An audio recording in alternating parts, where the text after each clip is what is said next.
کہ میرے دوست بھی ہیں اور میرے شاگرد بھی ہیں. پہلے دوست بنے پہلے شاگرد بنے یہ معلوم نہیں، مگر دوست بھی ہیں اور شاگرد بھی ہیں. عجیب شخصیت پائی ہے. تو میں نے کہا 40 سال سے میں ان کو دیکھ بھال کر رہا ہوں، ان کی کیریکٹر کی، ان کی عادات و اطوار، ان کی زندگی کے اتار چڑھاؤ، شب و روز کا جائزہ لیتا ہوں میں. یہ اور بات ہے یہ میرا بھی لے لیتے ہیں اس کو.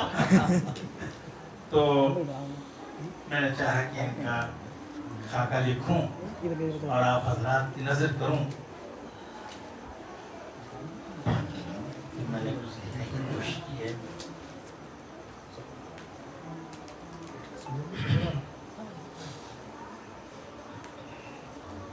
ملاحظہ ہو کہ اس کا عنوان میں نے رکھا ہے خواجہ کی دعوت. خواجہ کی دعوت یہ مشہور ہے، یہ خواجہ کی دعوت. ہم ایک خوشبخت آدمی ہیں، ہمارے ہاں جانثار شاگردوں کی کوئی کمی نہیں. یوں سمجھیے کہ اگر ہم روز کسی ایک شاگرد کے ہاں قیام کا ارادہ کر لیں اور ظاہر ہے کہ قیام کے ساتھ طعام کی سہولت بھی رہے گی تو چھٹیوں میں سال نکل جائے گا اور دوسرے سال دوسرے ہی شاگردوں کو یہ سعادت مل سکے. لیکن چونکہ ہم طبعاً غیور آدمی ہیں اس لیے ایسا کرنے بلکہ سوچنے سے بھی عموماً گریزی کرتے ہیں. ہمارے تمام شاگرد ہم سے محبت ہی نہیں کرتے بلکہ یکگنا عقیدت رکھتے ہیں. کہاں ٹالنے کو گناہ اور کہاں ماننے کو سعادت گردانتے ہیں. شاگردوں کی عقیدت اور عوام کی عقیدت میں بہت فرق ہوتا ہے. عوام کی عقیدت مردانگی خر ہوتی ہے، موڈ میں آ جائے تو خنجر عشق شمشیر برہاں کی شکل میں نمودار اور موڈ نہیں تو خنجر نامدار خود تلاش بسیار کا معاملہ. اور اس کے برخلاف شاگردوں کی عقیدت عطر گلاب ہوتی ہے، جب نکالو خوشبو سے فضا معطل ہو جائے. وظیفے کے بعد اکیلے پڑے پڑے ہم بور ہو جاتے ہیں تو ہمیں کسی نہ کسی شاگرد کی یاد ستانے لگتی ہے اور ہم اس جانثار شاگرد کو کہ جس کی یاد ہمیں ستانے لگی ہے جواباً اس کو ستانے اس کے گھر ہلہ بول دیتے ہیں اور وہ تکالیف ظاہری وہ باطنی وہ معنوی کو انگیز کرتے ہوئے دونوں ہاتھوں سے ہمارا بادل شائستہ استقبال کرتے ہیں. بالکل ہے مہمان کی اس سے زیادہ قدر اور کیا ہو سکتی ہے. ایک دن فجر کی نماز اور اوراد و وظائف کے بعد اچانک ہمیں اپنے ایک دیرینہ شاگرد بلکہ شاگرد رشید خواجہ کی یاد آ گئی. خواجہ زیادہ تعلیم یافتہ آدمی تو نہیں البتہ تربیت یافتہ آدمی ضرور ہے. اور ہم خوب جانتے ہیں کہ فی زمانہ آدمی کو تعلیم یافتہ ہونے سے زیادہ تربیت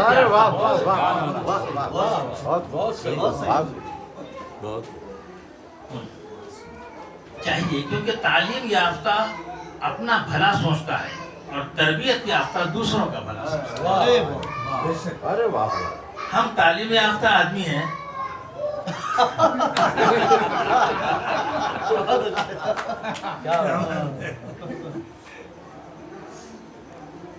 ہم تربیت یافتہ آدمی ہیں اس لیے ہم تعلیم یافتہ آدمی ہیں اس لیے ہمیں تربیت یافتہ آدمی کی تلاش رہتی ہے.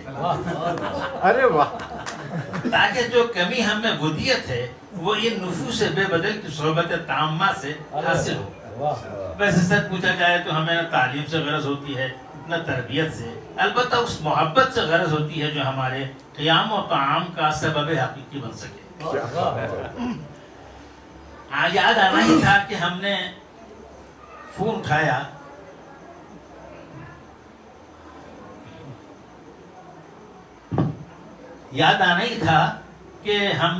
اٹھایا اور چشمہ لگا کر نمبر ملایا. بعض وقت چشمہ نہ لگانے کے سبب سالوں کے نمبر بھی لگ جاتے ہیں اور اس بھول کے خمیازے کی صورت میں ہمیں ان کی بکواس سننی پڑتی ہے. ہم نیکی کے معاملے میں اجرت پسند واقع ہوئے ہیں. ہمارا نمبر دیکھتے ہی یقیناً موصوف کی باتیں خوشی سے کھل گئی ہوں گی. ایسا ہم تصور کرتے ہیں اور بعض وقت ہمارے تصورات صحیح بھی ہوتے ہیں. خواجہ نے ہمارے فون کا پرتپاک استقبال کیا. الیکس سلیک کے بعد کہنے لگے کہ ڈاکٹر صاحب یہ میری خوش نصیبی ہے کہ آپ نے صبح صبح غریب کو فون کیا. ہم نے عرض کیا کہ میاں یہ تو کچھ بھی نہیں ہے, محض تمہید پر اس درجہ خوش ہو رہے ہو. مضمون تو ابھی شروع ہوا ہی نہیں, فلم ابھی باقی ہے. ہم نے پوچھا کیا کر رہے ہو؟ کہنے لگے قبلہ گھس رہا ہوں. ان کے کاروبار گھسنے کے ہیں, یہ سیسل کرتے ہیں پاندانوں, اور کالے پاندانوں کو سفید کر کے دیتے ہیں لوگ, اور سونے چاندی وغیرہ کی دکان ہے, تو اس میں کاروبار کے ہیں. کہنے لگے قبلہ گھس رہا ہوں. خواجہ کے کاروبار گھسنے سے شروع ہو کر گھسنے پر ختم ہو جاتی. آج صبح تا شام وہ ہاتھ میں آلے اجلاق سنبھالے, نہایت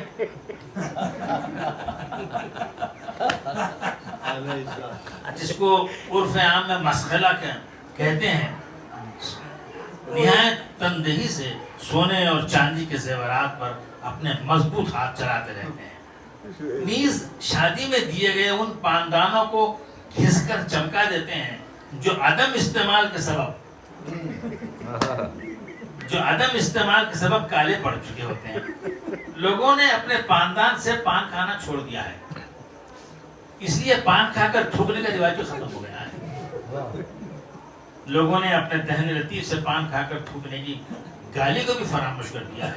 اب نہ وہ پاندان رہے اور نہ پاندان کے اندر اس کے لوازمات, مثلا کتھا, سپاری, پھوٹی ہوئی چھالیاں, گگل, نرمولی, الائچی, زعفران, جوتری, پودینہ, گل خان, زردے اور خوام کی مشغولات. اب نہ پتھر گھٹی زردہ رہا اور نہ اصغر علی. پاندان چاندی, تانبے, پیتل اور جرمن سلور کے ہوا کرتے تھے, اور عموماً 2 منزلہ ہوا کرتے تھے. اوپر کے حصے میں لوازمات پان سے پاندان کے تمام 6 خانے پر رہا کرتے تھے, اور جو نیچے کا حصہ ہوا کرتا تھا اس میں سکہ ہائے رائج الوقت کے علاوہ بڑے سائز کی کرنسی بھی رکھی جاتی تھی. اس کے علاوہ چلر بھی رکھا جاتا تھا تاکہ فقراء و مساکین کے علاوہ تنگ کرنے والے بچوں کو دیا جا سکے. ناشتے کے بعد شریف خواتین تکیہ لگا کر بیٹھتی تھیں اور پاندان کھول کر پان بناتی تھیں, خود کھاتی تھیں اور مہمانوں کو اسے تواضع کرتی تھیں.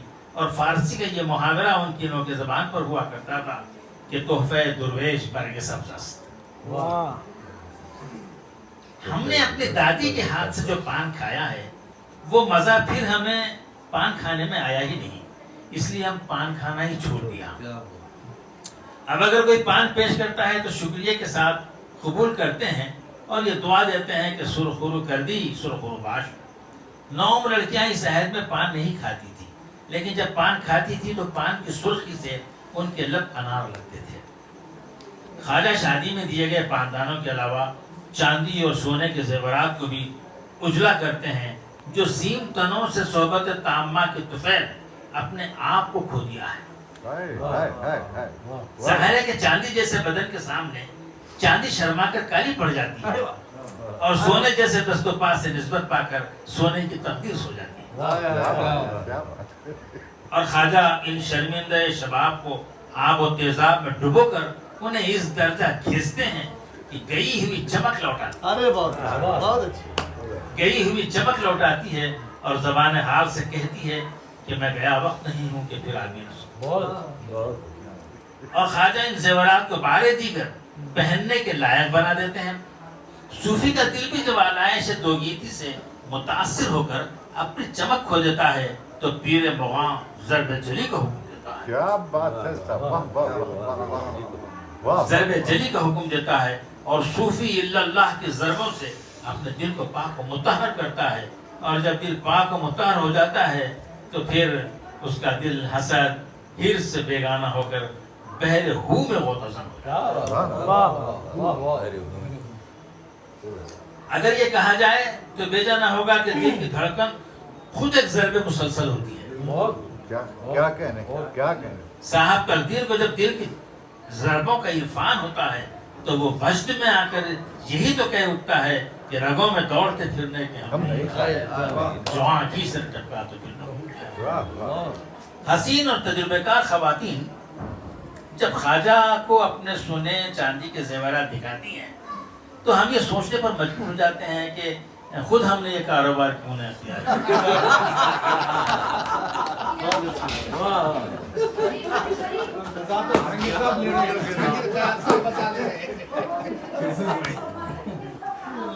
مجبور ہو جاتے ہیں کہ خود ہم نے یہ کاروبار کیوں نہ اختیار کیا، آخر ہم بھی تو کھینچنے میں مہارت رکھتے ہیں، زندگی بھر کھینچتے ہی تو رہے ہیں اور اس کے نتیجے میں گھس گھسا کر مختصر ہو گئے۔ پتہ نہیں کس نے دعا تھی کہ زندگی بھر گھستے ہیں۔ خواجہ جب سیم و زر کے زیورات کو چمکاتے ہیں تو پہننے والوں کی قسمت چمک جاتی ہے۔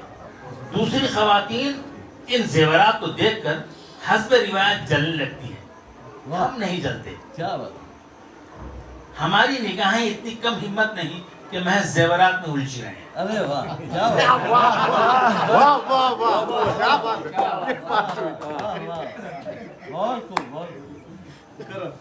دوسری خواتین ان زیورات کو دیکھ کر حسب روایت جلنے لگتی ہیں، ہم نہیں جلتے۔ ہماری نگاہیں اتنی کم ہمت نہیں کہ محض زیورات میں الجھی رہیں۔ چاندی اور سونے کے زیورات تو آنی جانے والی شے ہے، ہم تو ان زیورات کے شائق ہیں جو آتے ہیں تو جاتے نہیں۔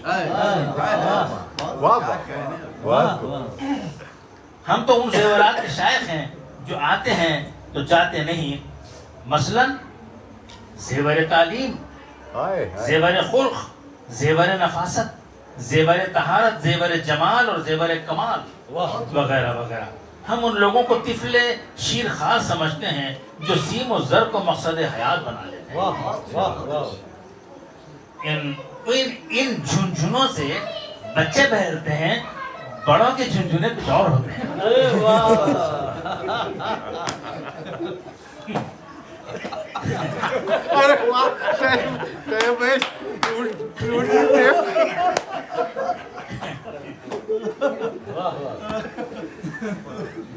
ان جھنجھنوں سے بچے بہلتے ہیں، بڑوں کے جھنجھنے کچھ اور ہوتے ہیں۔ خواجہ چاندی کو چھو کر اور سونے کو دیکھ کر اس کے کیرٹ کا اندازہ لگا لیتے ہیں۔ یہ ملکہ ان میں یوں ہی نہیں آیا، مدتوں دشت زر کی سیاحی کی ہے۔ دشت زر کیا ترکیب ہے اس کا؟ دشت زر کی سیاحی کی ہے اور سالوں چاندی کے چراغوں میں اپنا دل ٹپکایا ہے۔ تیزاب سے انتصاب پا کر پھر پڑھ دیجئے۔ ہمارے واجد علی خان صاحب کو بہت اچھا لگا جملہ آپ کا۔ تیل نکلنا محاورہ ہے، محنت و مجاہدہ۔ چاندی کے چراغوں میں یہ ملکہ ان میں یوں ہی نہیں آیا، مدتوں دشت زر کی سیاحی میں جان کھپائی ہے اور سالوں چاندی کے چراغوں میں اپنا تیل ٹپکایا ہے۔ تیزاب سے انتصاب پا کر خواجہ کے ہاتھ پاؤں کافی مضبوط ہو گئے ہیں۔ تیزاب سے انتصاب پا کر خواجہ کے ہاتھ پاؤں مضبوط ہو گئے۔ ذرا ہاتھ دکھاؤ جی، ہاتھ بھی نہیں دکھا سکتے، ہو گئے ہیں۔ ہم ان کے مقابلے میں بہت کمزور آدمی ہیں، پھوٹی ہوئی چھالیاں پھوڑتے رہتے ہیں۔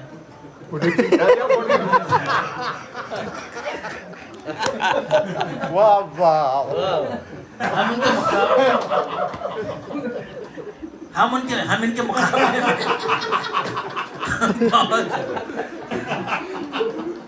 بہت کمزور آدمی ہے، پھٹی ہوئی چھالیاں پھوڑتے رہتے ہیں۔ ان کی انگلیوں میں لمس عرفان اور ہتھیلیوں میں رمز احسان چھپا ہے۔ ان کی انگلیوں میں لمس عرفان اور ہتھیلیوں میں رمز احسان چھپا ہے۔ تھوڑی اجرت میں خزانے لٹاتے ہیں۔ لوگوں کو خوش کرنا ان کا کام ہوتا ہے، فقیر کو بھی بہت خوش کرتے رہتے ہیں۔ ہم خواجہ کی قوت دست و بازو کہاں سے لائیں؟ البتہ روز صبح بادام گھسنے پر اکتفا کرتے ہیں۔ حکیم حاذق و مشیر راسخ حضرت حکیم مرزا عجیب الحجت بیگ نے ہم سے رازدارانہ انداز میں کہا تھا کہ اے فرزند لغوی وہ دل بند وانبی، اگر تو ارے کیا بہت زبردست، کہ اے فرزند لغوی وہ دل بند مانوی، اگر تو یہ چاہتا ہے کہ اعلی اجلاء محض نظر طاق نہ رہے تو 3 بادام گھس کر چاک لیا۔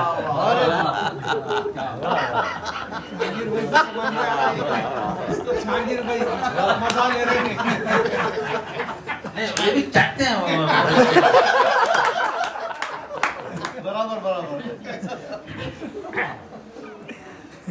اے فرزند مانوی، اگر تو یہ چاہتا ہے کہ اعلی اجلاء محض نظر طاق نہ رہے تو روز 3 بادام گھس کر چاٹ لیا کر۔ اور ہم حضرت العلامہ اس درجہ المرید الفرید ہیں کہ اس نسخے کیمیا پر ہر روز عمل کرتے ہیں اور ہر رات اثر دل پذیر کا انتظار کرتے ہیں۔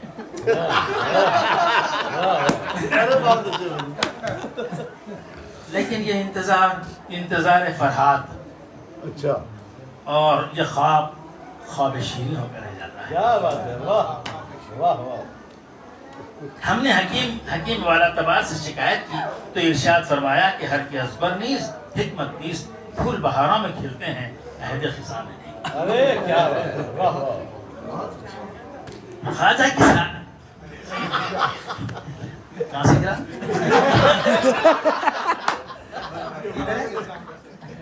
چھوڑ دو اس کو، چھوڑ دو۔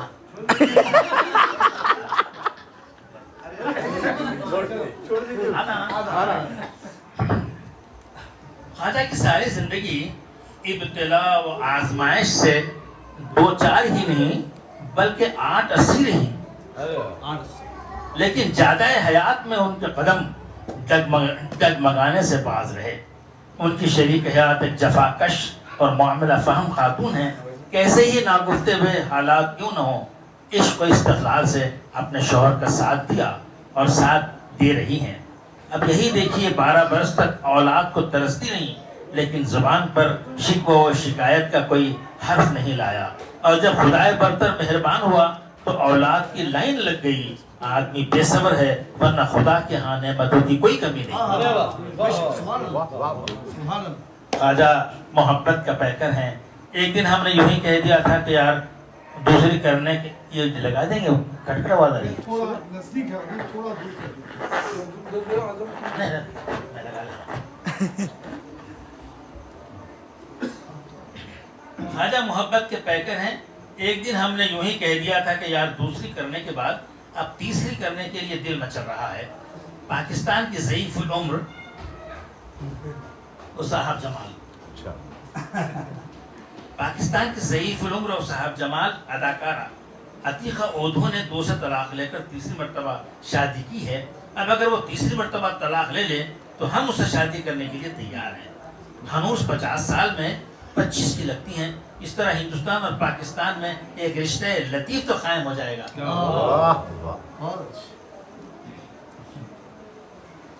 آدمی کو اس طرح کی کوشش کرتے رہنا چاہیے۔ مصطفیٰ نے ہماری بات کو گرہ میں باندھ لیا۔ ابھی ہم دوسری شادی کی برکات ہی جھیل رہے تھے کہ ایک دن تیسری شادی کے سلسلے میں کہیں دور لے گئے۔ کہیں دور لے گئے، کہنے لگے ایک خاتون ہے، نام ہے صابرہ بیگم۔ وہ خاتون 2 مرتبہ مطلقہ ہونے کے بعد تیسری مرتبہ بیوہ ہو گئی ہے۔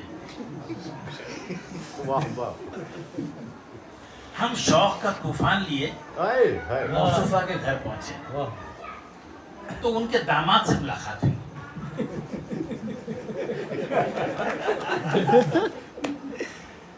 ان کے داماد سے ملاقات ہوئی۔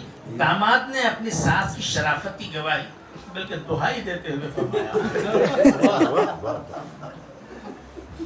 فرمایا کہ ان کی اس عمر میں شادی کے ارادے پر تو ایک تانے رسید فرما ہی رہے تھے کہ ایک بچہ اندر سے روتے ہوئے باہر نکلا۔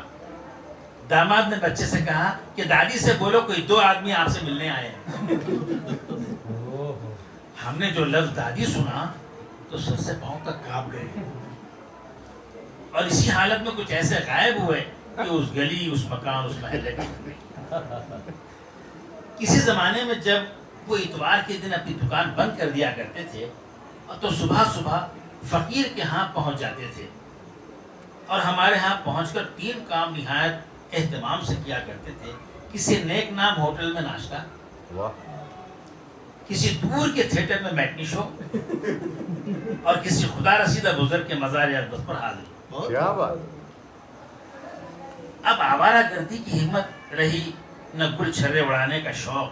البتہ جب کبھی ان کی یاد آتی ہے تو فون کر کے بلا لیتے ہیں اور گزرے ہوئے زمانے کو یاد کرتے ہیں اور ہمیں ایسا معلوم ہوتا ہے کہ گزرا ہوا زمانہ لوٹ آیا ہے. جب ہم نے دوسری شادی کی تھی تو کہاں جاتے؟ خواجہ کے گھر ہی ہنی مون منایا تھا. خواجہ نے اپنے گھر کا ایک حجرہ ہمارے لیے مختص کر دیا تھا اور اسی میں ہم 2 سال تک خواجہ کے گھر فروکش بلکہ انڈر گراؤنڈ رہے. اچھا. کسی کو کانوں کان خبر نہ ہوئی کہ ہم نے کس جرم عظیم کا ارتکاب کیا ہے. ایک دن جو ہمارا لڑکا پتنگ اڑاتے اڑاتے ادھر آ نکلا تو والد کو ایک دوسری ہی عورت کے ساتھ رنگ رلیاں مناتے دیکھ لیا. نئی خاتون کی بابت دریافت کیا تو ہم نہایت شرمندگی کے عالم میں کانپتی سانسوں اور لرزتی آہوں میں کہا یہ تمہاری ماں ہے. اتنا سننا تھا کہ سعادت مند لڑکے نے اپنی ماں کے قدم لیے اور ماں نے اپنے بچے کو سینے سے لگا کر دل سے دعائیں. ہمیں حیرت ہوئی کہ ہندوستان میں کیا ایسا بھی ہو سکتا ہے. ہم نے سوچا بھی نہ تھا کہ اولاد سعادات اس درجہ سعادت مند بھی ہوتی ہے. کیا بات. ہم نے خواجہ کے مکان میں پورے 2 سال گزارے اور نئے بچے کا جنم ہوا. طرفہ تماشا یہ کہ خواجہ نے ہمارے لاکھ اصرار پر بھی ہم سے مکان کا کرایہ نہیں لیا. البتہ ان کے گھر جو پکتا تھا بلکہ اچھا پکتا تھا ہمارے دستر پر چلا آتا تھا. اللہ اکبر. ماشاءاللہ. ہم نے انہیں مشورہ دیا تھا کہ وہ بھی کسی طرح دوسری شادی کر لیں اور کسی دوست کے ہاں قیام شاید وہ اپنی اہلیہ سے بہت محبت کرتے ہیں اور there is no life without wife پر عمل پیرا ہے. خواجہ کی یہ ازہد محبت ہے کہ وہ فقیر سے مشورہ کیے بغیر کوئی کام, ہمارا مطلب ہے اہم کام نہیں کرتے اور ہم بھی بعض اہم ترین معاملات میں ان سے مشورہ لینے کو اپنی سعادت سمجھتے ہیں. جہاں انہیں کسی معاملے میں شک و شبہ ہونے لگتا ہے فوراً ای جانب سلمہ رجوع کر لیتے ہیں. چنانچہ ایک دن کہنے لگے کہ ہر ہفتہ فجر کی نماز کے بعد ہم چند نفوس مسجد کے چندے کے لیے نکلتے ہیں اور آتے آتے اسی چندے میں سے 7 پوری کھا کر چائے نوشی کر لیتے ہیں. سوال یہ ہے کہ آیا یہ جائز بھی ہے یا نہیں. ہم نے کہا خواجہ تم اس چندے کے دھندے میں کب سے پڑ گئے؟ یہ نامور لوگ کرتے ہیں.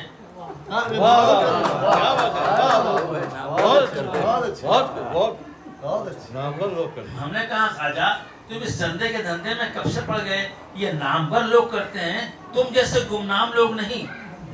مسجد کے چندے میں سے 1 کوڑی بھی لینا حرام ہے, مطلق ہے. یہ سنتے ہی ان کے ہوش اڑ گئے. کہنے لگے پھر ہم نے جتنا کھا چکے. ہم نے عرض کیا سارے کا سارا اگل دو, ہمارا مطلب ہے واپس کر دیں, ورنہ یہ تو نیکی برباد اور گناہ لازم والا معاملہ ہے. جب خواجہ نے اپنے دیگر ساتھیوں کی یہ بات بتائی تو انہوں نے ہماری بات ماننے سے انکار کر دیا. اس دن سے خواجہ نے چندے کے لیے نکلنا تو بند کر دیا ہے. اب جو کھایا ہوا لوٹایا بھی ہے یا نہیں معلوم نہیں. خواجہ بادل بڑے مزے کی باتیں کرتے ہیں جو مدتوں یاد رہ جاتی ہیں. ایک دفعہ ہمارے استاد نے ہمیں خطاب کے لیے گلبرگہ بلایا تھا. ہم اب اکیلے کہاں جائیں, اس لیے ہم نے اپنے دوست نسیم الدین فریض کو اور اپنے شاگرد خواجہ کو ساتھ لے لیا. ہم نے پہلے خطاب کیا, زامباد نسیم نے بھی خطاب کیا. جلسہ جب برخاست ہوا تو استاد گرامی خضر نے مجھے 100 روپے اور نسیم کو 50 روپے دیے. نسیم کو 100 روپے, مجھے 100 روپے اور نسیم کو 50 روپے دیے اور خواجہ کو کچھ دینے یا نہ دینے کے بارے میں سوچ رہے تھے اور ساتھ ہی ساتھ نوٹوں کو مسلتے بھی جا رہے تھے. جب کافی دیر ہو گئی تو خواجہ نے کہا حضرت بس مجھے دعا دے دیجیے.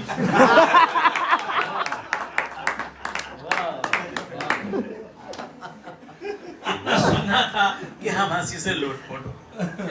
گلبرگہ سے ہم لوگ گول گنبد کی سیر کے لیے پہنچے اور ٹانگے کے ذریعے حضرت اقبال ہاشمی کے گھر پہنچے. وہ ہم سے مل کر کافی خوش ہوئے اور ہمیں کئی دنوں تک اپنے ہاں مہمان رکھ لیا. نصیب الدین فریس اور میں تقریبی موضوعات اور مخطوطات کے حوالے سے کافی دلچسپ باتیں ہوتی رہیں.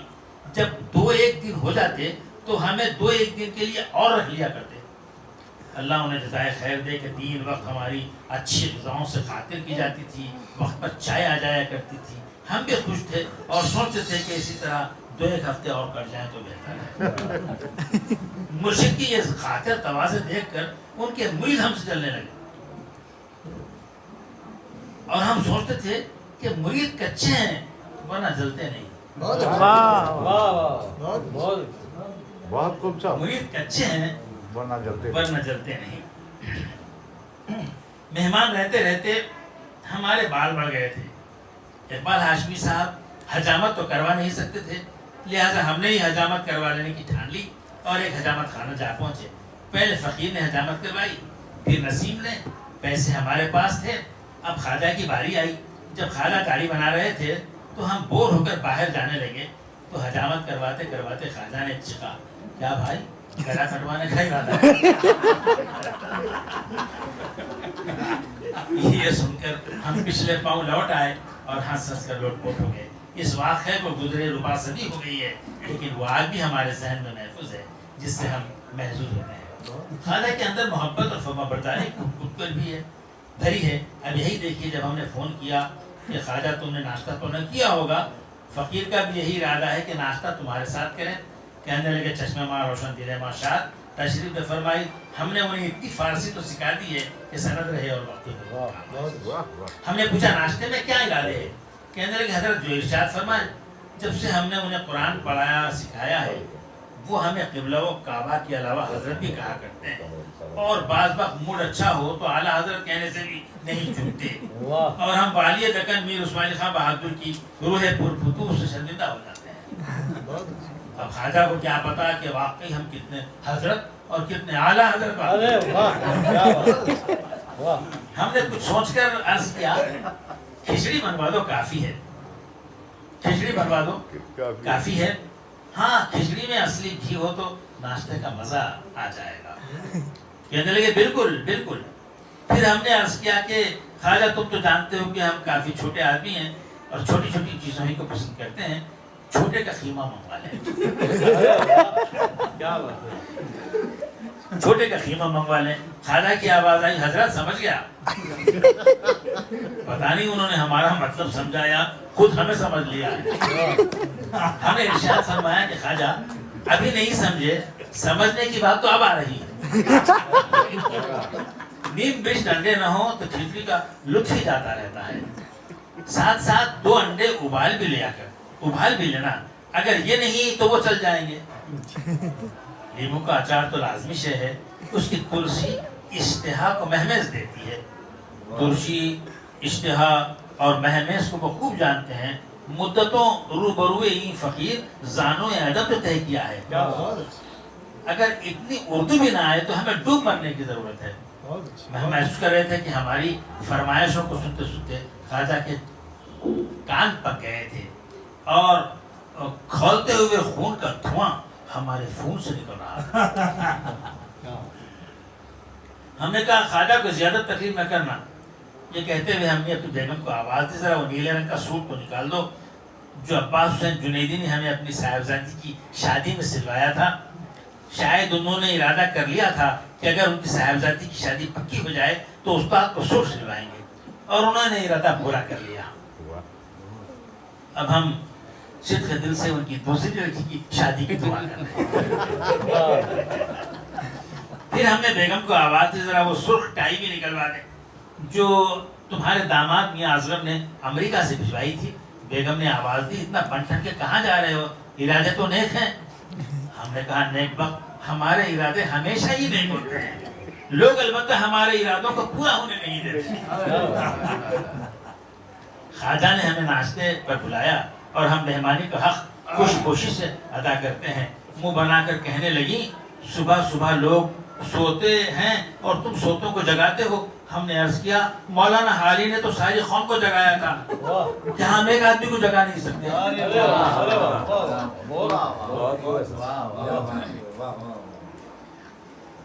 خیر چھوڑو ان بیکار باتوں کو. وہ زورنگی جوتا اور بنفشی موزے بھی نکال دینا، وہ خوبصورت دستی چھڑی بھی نکال دینا جسے ہم نے پیرس میں خریدی تھی. اگرچہ چھڑی کی اتنی حاجت نہیں، ابھی تو ہم جوان ہیں. چھڑی ہاتھ میں لیتے اس لیے ہیں کہ لوگ ہمیں بوڑھا سمجھ کر نظر انداز کریں اور ماشاءاللہ پیکر جمال کو نظر نہ لگے. بیگم نے ٹوکا آخر کتنا پن سمجھ کر نکلو گے؟ ناشتے پر ہی تو جا رہے ہو، ولیمے پر تو نہیں. ہم نے عرض کیا بیگم مہمان کی خوشپوشی میزبان کو مسرور کرتی ہے. مہمان کی خوشپوشی میزبان کو مسرور کرتی ہے اور لوگ اس نقطۂ لطیف و درس نظیف سے واقف نہیں، ورنہ بازار اٹھا لاتے. صاحبزادے بلند اقبال نے کار کا دروازہ کھولا اور ہماری سیاہ کار یاقوت پورے کی اوبڑ گابڑ راستوں سے جانب منزل ہچکو لکھانے لگی.